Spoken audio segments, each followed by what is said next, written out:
জাতির পিতা বঙ্গবন্ধু শেখ মুজিবুর রহমানকে সপরিবারে হত্যার মামলার মৃত্যুদণ্ডপ্রাপ্ত ৬ আসামিসহ ৬০ জনের ফাঁসি কার্যকর করা আলোচিত জল্লাদ শাহজাহান ভূঁইয়া মারা গেছেন।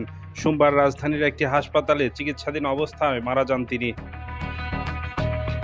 জল্লাদ শাহজাহানের বোন ফিরোজা বেগম মৃত্যুর বিষয়টি নিশ্চিত করেছেন। তিনি জানান, বেশ কিছুদিন ধরেই ঢাকার অদূরে হেমায়েতপুরে থাকতেন তারা। রোববার রাতে তার বুকের ব্যথা শুরু হলে সোহরাওয়ার্দী হাসপাতালে ভর্তি করা হয় তাকে। তিনি সেখানেই মারা যায়।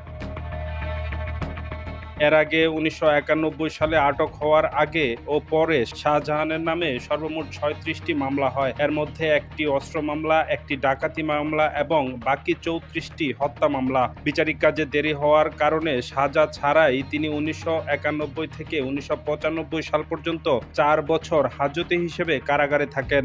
১৯৯৫ সালে তার সাজা হয় ১৪৩ বছরের। পরে ৮৭ বছরের সাজা মওকুফ করে ৫৬ বছরের কারাদণ্ড দেয়া হয়। ফাঁসি কার্যকর ও সশ্রম কারাদণ্ডের সুবিধার কারণে সেই সাজা ৪৩ বছরে নামে।